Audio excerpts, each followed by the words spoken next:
Welcome to Bedtime History. Have you ever heard about a country called India? India is on the other side of the world between China and the Middle East, and much of it is surrounded by the Indian Ocean. India is home to one of the world's oldest civilizations and was one of the richest countries in the world for many years. In fact, it is what Christopher Columbus was looking for when he sailed around the world, but instead he ran into America and called the people there Indians, thinking he was in India. Over 1 billion people live in India. It is more people than any other country in the world, second only to China. If you remember from American history, a long time ago the British Empire ruled many countries of the world, including America. During the American Revolution, the Patriots fought off the British king and his soldiers and became their own free country. At the time of our story today, England, or the British Empire, was still in control of India. This is the story of how India came to be free and the story of the man who helped make it happen.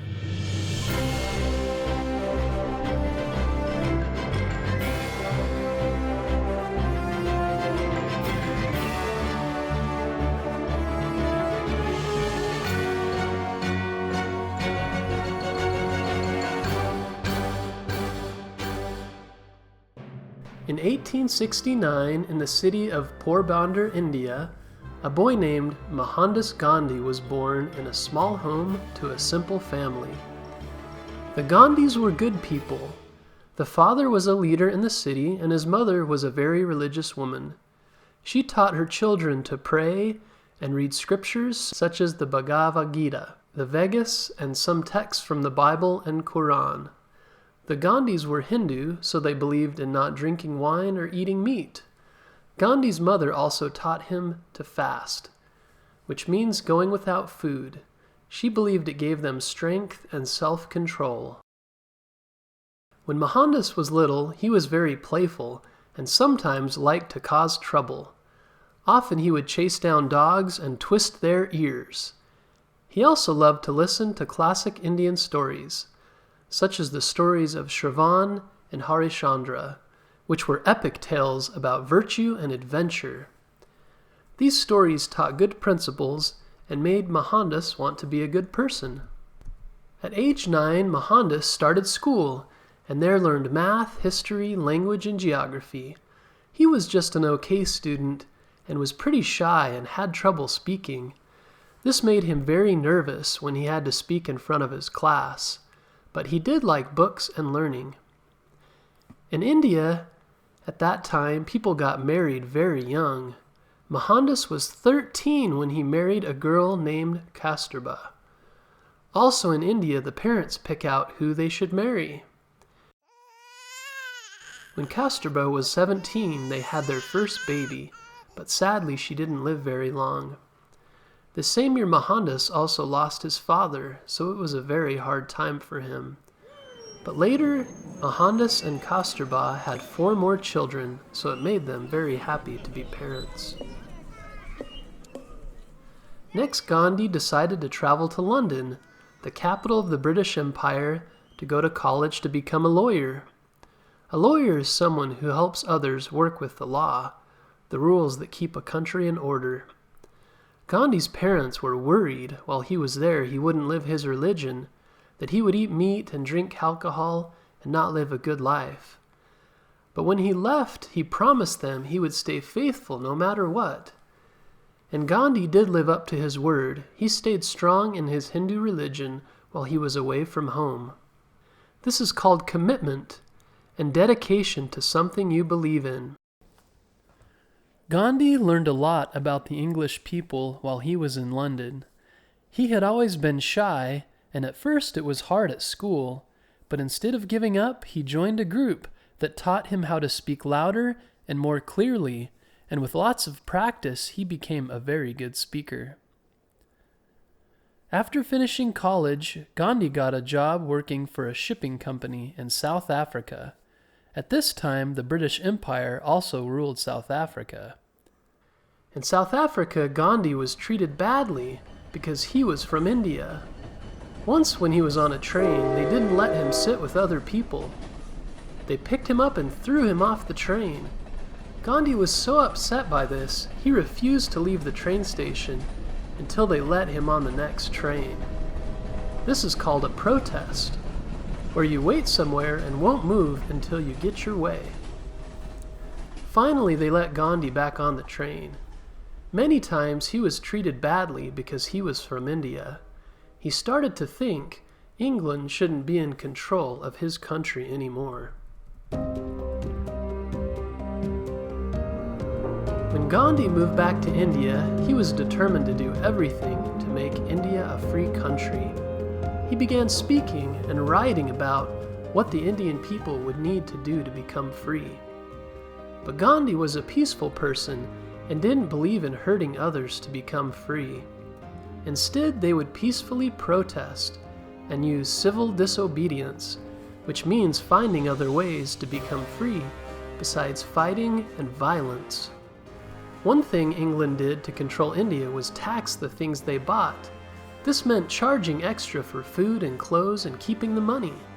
So instead of buying clothes and salt from England, Gandhi decided to make his own clothes and his own salt. He learned how to make his own clothes and started wearing them. Thousands of other Indian people started to do the same. This made the British upset because they were losing money. To make his own salt, Gandhi began a journey to the ocean.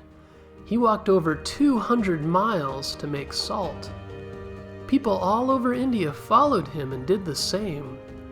All across the world, people saw what Gandhi and the Indian people were doing and sympathized with them. For what he was doing, Gandhi was put in jail many times. He would go without eating until they would let him out.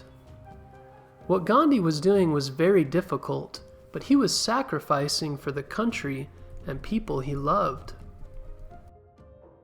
Sometimes the Indian people wanted to use guns and weapons to fight the British leaders, but Gandhi taught them that this was the wrong way. He used scriptures of many different religions to show that peace was a better way. When his people did start to fight, Gandhi would go without eating, fasting for many days until they would stop. And because the people loved him and didn't want him to hurt, they would stop.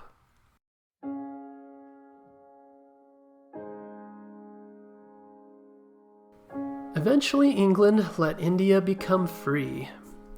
The amazing part of this story is that it came about without a big war and lots of people dying. This was truly a miracle, and Gandhi showed the world that freedom can come about through peaceful ways. The Indian people and Gandhi celebrated. They were so happy to be in control of their own country. The time after this was very challenging, as they had to figure out how to be on their own, but it gave them a chance to make their own choices.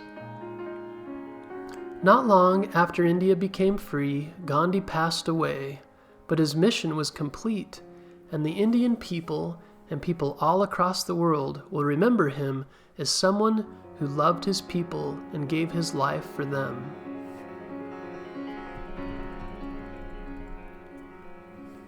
In life, it's easy to just focus on yourself and what makes you happy.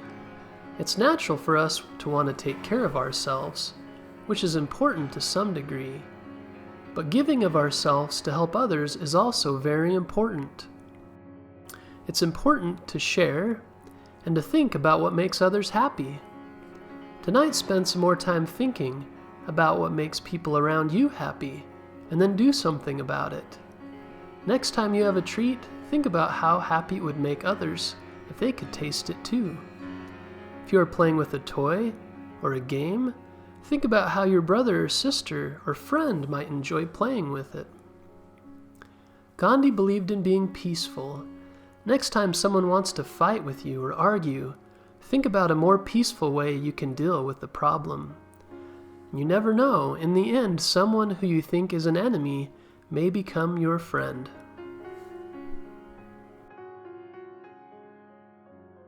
If you like this episode, be sure to subscribe so you can be notified of future episodes. We also have lots of videos on YouTube, so be sure to search for Bedtime History on YouTube. And if you subscribe to our channel, you'll be notified when future videos are released.